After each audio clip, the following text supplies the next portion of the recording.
Vamos lá, meus irmãos, vamos lá.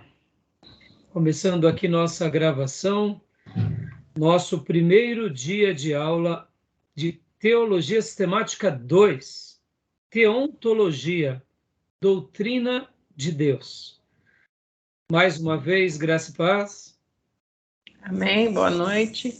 Amém, boa noite, graça e paz a todos. Irmãos. Boa noite. Tem até uma bonequinha aí do seu lado, né, minha irmã? Tem. Glória a Deus. Meus irmãos, como é costume nosso, nossas aulas são gravadas, para que vocês possam utilizar depois, e essas aulas possam estar abençoando outros alunos de forma em EAD, aonde Deus permitir chegar, tá bom? Hoje nós estaremos continuando, terminamos o Teologia Sistemática 1. Quero lembrar a todos que nós teremos 6 módulos de Teologia Sistemática. Gostaram de Teologia Sistemática 1, Bibliologia, a doutrina da Palavra de Deus? Aprenderam bastante coisa? Amém. Então, nós estamos usando aqui o livro-texto do Gruden como base para os nossos estudos. Ele é um livro básico, mas, ao mesmo tempo, a gente também tem utilizado outros livros, que é o livro do Erickson e o livro do Bancroft. Auxiliando esse material, também temos usado o livro do Langston e, principalmente, o Hobbes. Esse é fantástico. E o trabalho que eu passei para vocês, eu sei que realmente... Eu terminei em cima da hora hoje, a cinquentinha. Esse livro maravilhoso, hein? O que eu li dele, meu Deus. Eu não falei para vocês que a síntese dele, ele é um livro pequeno, mas cada frase, cada ideia, cada princípio é uma máxima. Por isso que muitas vezes a gente subestima um livro como esse, né, de nem 200 páginas, e pensamos assim, mas será que ele vai ter muita coisa para nos ensinar? Pelo amor de Deus. Na minha opinião, é um dos meus melhores. Ele e o do Langston eu gosto demais. Mas nós utilizamos aqui o do Gruden, como vocês sabem, porque de uma forma acadêmica, no seminário, ele acaba sendo muito útil. Hoje, por exemplo, nós estaremos trabalhando a pauta, nós estaremos iniciando a parte 2 do livro, e nós estaremos trabalhando o quê? Nos slides, e a parte 2, diferente da parte 1, nas primeiras aulas nós mostramos os slides, foi bem rápido, e depois fomos para o livro-texto, fomos para o resumo e para outros livros. Na parte 2 não será assim. Na parte 2 eu vou ir bloco a bloco. Vou pegar os slides, logo na sequência do slide do capítulo referido, vamos dar uma pausa, vamos para o livro-texto, vamos para o resumo, e aí a gente vai prosseguindo parte a parte. Até porque o assunto agora sobre a doutrina de Deus, os ensinos sobre Deus, demandam muita atenção e nós precisamos ir aos poucos. Então, vai ser bem, bem agradável, vai ser muito legal e a gente vai estar realmente aprendendo muita coisa, tá bom? Sobre o assunto que hoje nós iremos começar, eu quero ler um texto bíblico como de costume, que é Êxodo 3,14. Êxodo 3,14. Quero ler esse texto tão conhecido, gastar um minuto aqui apenas fazendo uma citação com vocês, porque ao estudar doutrinas com relação à pessoa de Deus, olha o nosso desafio. Estamos aqui falando sobre o eterno. E na aula passada, eu fiz questão de concluir mostrando que toda a evolução humana, todo o progresso humano, que é muito bom, que a gente deve aprender com tudo isso, nós não podemos fazer com que o progresso humano e a evolução humana, a gente aplique esse princípio na pessoa de Deus e na revelação de Deus. porque Deus ele é eterno e a palavra dele é eterna. Logo, o que ele quis se revelar para nós, nós devemos aceitá-lo como ele sendo sábio, pleno e completo, e o que ele deixou para cada filho, em cada dispensação, ou para cada época, ou para cada aliança, cada período dessa revelação paulatina, ele deixou de uma forma onde ele achou por bem assim se comunicar conosco.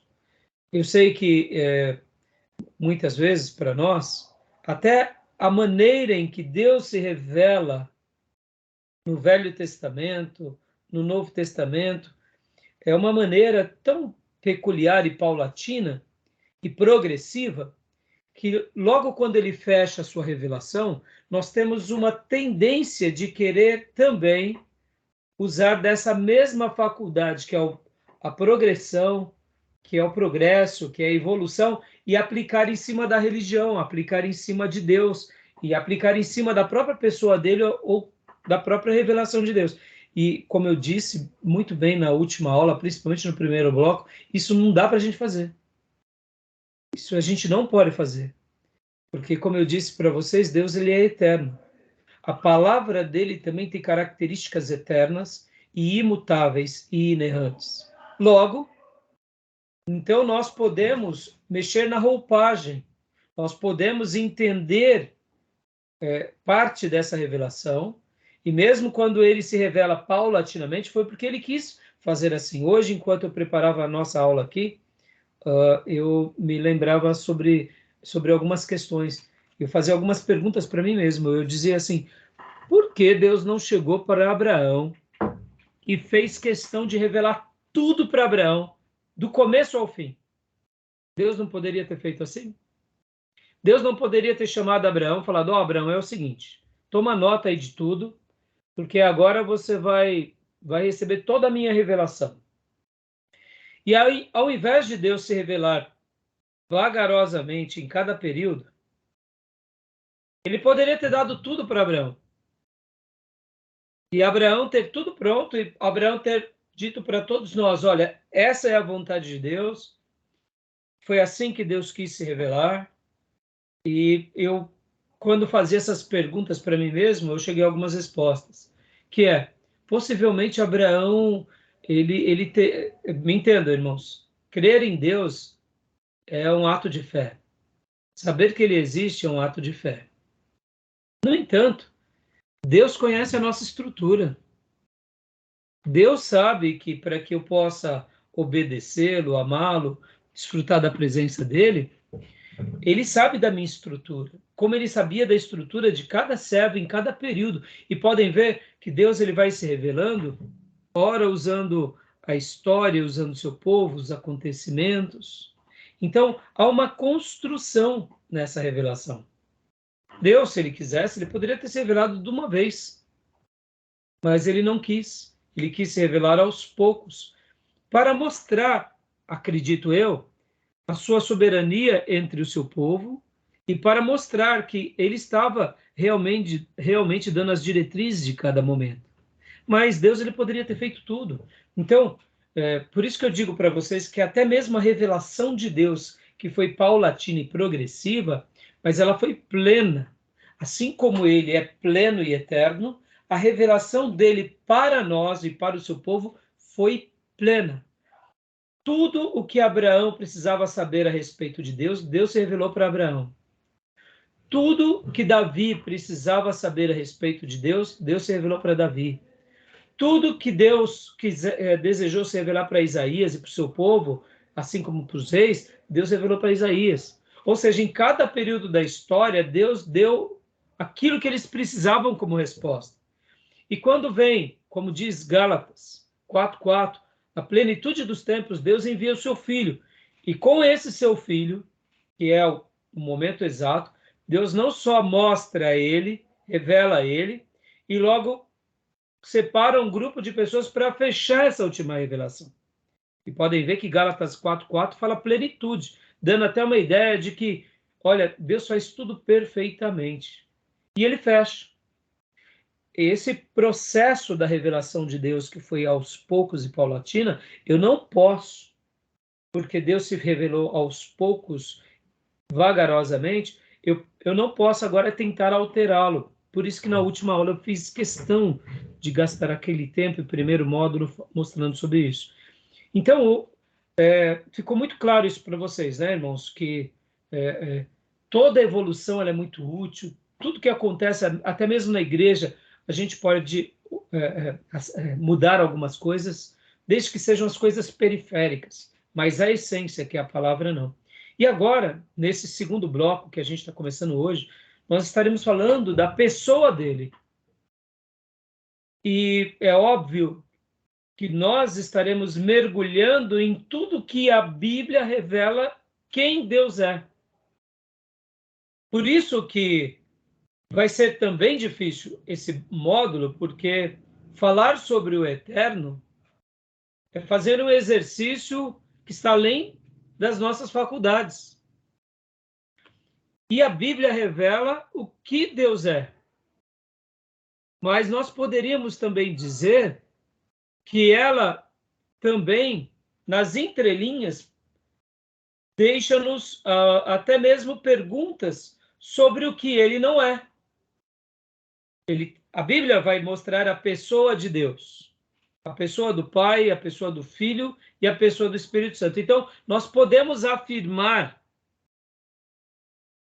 várias doutrinas sobre a pessoa de Deus, porque ele assim se revelou. No entanto, Deus é muito maior do que o que ele se revelou. Mas o que ele se revelou para nós é o necessário para nós e para cada geração saber quem ele é e o que ele faz e como ele atua. Agora, é óbvio que a Bíblia ela não vai falar tudo de Deus, porque voltamos ao mesmo pressuposto. Deus é eterno. Como nós iríamos qualificar ou mensurar ou escrever algo sobre esse eterno? Não tem como. Não tem condições. No entanto, nós teremos tudo o que precisamos para viver, para seguir a nossa vida, nossa família, nossos ministérios e expandir o reino de Deus na terra. Por isso que, como eu disse e repito, a revelação de Deus ela é eterna. A maneira que ele se revelou, então por isso que nós não podemos alterar isso. Tá bom, meus irmãos? Tudo bem? Joia? Querem fazer alguma pergunta? Não, eu só li dessa parte da revelação que eu achei interessante, que eu li o Langston, eu achei uns parágrafos que eu achei interessante, ele fala assim, que é impossível o homem do material atingir o espiritual. Ele falou que o espiritual sim, do espiritual você atinge o material, porque ele fala que espiritual deriva de Deus todas as coisas. Então ele falou que o espiritual, sim, você tem a revelação do material, e não do material que é impossível, homem. Limitado o metafísico, né, o espiritual. Achei interessante isso aí. Muito bem citado. Por isso que essas obras, Júnior, elas vão nos afirmar dentro desses princípios. Por isso que quando nós tentamos reinterpretar Deus ou a Bíblia, a gente falha. Porque tudo deriva-se do espiritual. Tudo começa no mundo espiritual, como Deus é espírito. Depois ele cria o universo, o planeta Terra e nós. E nós, como seres viventes limitados, eu poderia dizer que, dos seres criados, quem mais compreendeu Deus foi Adão e Eva. Por causa que eles estavam na plenitude da sua sabedoria. Mesmo assim, eles pecam. E mesmo assim, eles desfiguram aquilo que outrora era perfeito. E nós somos derivados dessa criação imperfeita. Por isso que compreender o metafísico, o espiritual e o perfeito está além da nossa medida. Nós somente compreenderemos isso quando adentrarmos na glória com corpos ressurretos. Por isso que a própria palavra vai falar que lá não herda nem a carne, nem o sangue, dando uma ideia de seremos seres perfeitos, e nessa compreensão da perfeição, nós vamos entendê-lo um pouco melhor, mesmo assim não será pleno. Por quê? Porque ainda somos criação dele. A gente vai entender muito mais a Deus e ao reino espiritual do que hoje. Mesmo assim, nós não compreenderemos tudo. Porque ainda assim somos... Os anjos compreendem tudo, né? Exatamente. Então, por isso que reinterpretar Deus e dar a Deus uma nova roupagem daquilo que ele se revelou é uma afronta. Reinterpretar a Bíblia, querendo dizer que ele não se revelou adequadamente, também é uma afronta. Porque ele deixou seu manual perfeito para que todos os povos em cada período, e por isso que eu disse que Abraão recebeu tudo de Deus para viver uma vida em comunhão com ele. Pode ver que antes de Abraão, na geração pré-diluviana, e até mesmo com Noé, todos os filhos de Deus receberam tudo o que precisavam para viver uma vida de intimidade. O grande exemplo é Enoque e o grande exemplo é o próprio Noé. Então, em cada período da história, cada servo de Deus, assim como nós hoje, recebemos de Deus tudo o que precisamos para ter, em primeiro lugar, uma vida plena com Ele, em comunhão, e dessa forma ter uma vida muito, eu diria, harmoniosa e saudável, para vivermos tudo que Ele deseja para nós. Então, essa citação do Langston, ela veio muito a calhar. E olha, irmãos, essa matéria vai ser muito, mas muito boa. Eu ouso dizer para vocês que bibliologia ela é muito linda. Muito legal. Mas já a bibliologia, a grande maioria dos seminários ortodoxos já tem como uma verdade. É claro que é importante a gente cravar umas estacas bem firmes, como eu fiz. Mas agora a gente vai mergulhar de fato em tudo o que essa revelação traz. Por isso que eu disse, irmãos, que não podemos tentar colocar o padrão humano nas escrituras, a evolução, a questão de tantas descobertas, porque, por exemplo, podem ver que até a pessoa de Deus estão querendo alterar. Se Deus é homem, se Deus é mulher. Olha que loucura. Deus é santo, ele é um ser, é uma pessoa, mas ele se revela como pai, na figura masculina. Ele tem um propósito nisso. Até nessas questões de querer tentar, por exemplo, reinterpretar Deus, estão reinterpretando a sexualidade de Deus. É uma afronta isso. Então, a gente só lamenta por essas pessoas, né? Mas agora, partindo desse pressuposto que Deus é eterno e a revelação dele é eterna, é perfeita, é inerrante. Então, a gente vai mergulhar naquilo que ele se revela a nós e também naquilo que ele não se revela. Naquilo que ele não se revela, nós podemos discutir de uma forma com muito temor e com muito zelo e respeito. Eu aprendi essa frase com a doutora Luana Golim. Ela dizia que o catolicismo ortodoxo grego, quando faz teologia sistemática, eles ensinam o que é Deus, por aquilo que a Bíblia revela que ele é, e ao mesmo tempo também ensina o que Deus não é, já que a Bíblia também não diz algumas coisas, então o que ele pode não ser? E eu achei muito interessante sobre isso. É claro que só aprender o que a Bíblia já mostra o que ele é já é suficiente, mas a gente vai trabalhar e vai se degustar, tá bom? Então vamos ler o texto de... Júnior, desculpa, você queria falar alguma coisa? Só outro destaque do Langston, porque eu achei muito legal, foi a questão da palavra. Por exemplo, Deus ele revelou o essencial, tanto no Antigo como no Novo, né? E Jesus também. Só que não é tudo, porque o essencial, mas não é tudo, porque Jesus mesmo fala, ele diz que o Espírito Santo virá e aquele que foi alcançado pela graça, o Espírito Santo mostrará o Consolador. Jesus fala que ele teria essa função de estar revelando, né? Mais coisa, mas o fundamental, o essencial, nós já temos. Que é, de fato, a palavra. Por isso que nós somos iluminados na palavra e na sabedoria divina, nós não temos como praticar o que Abraão praticou na sua essência, porque foi uma revelação para Abraão. mas nós podemos pegar os mesmos princípios espirituais de Abraão. Então você vê, e aí o Espírito Santo vai revelar, e ele vai nos esclarecer, vai nos iluminar, e é isso mesmo, pode ver que isso é até mesmo uma característica da terceira pessoa da Trindade, né? O Espírito Santo. Ele nos...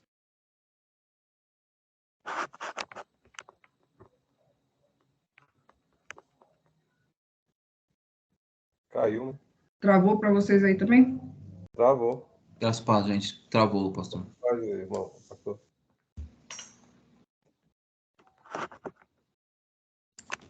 Ele travou.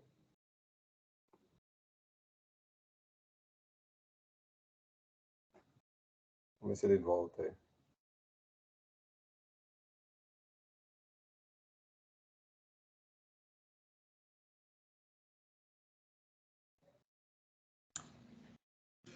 Tudo bem, irmãos? Graças a paz a todos. Esse pai, irmão. Paz, meu querido.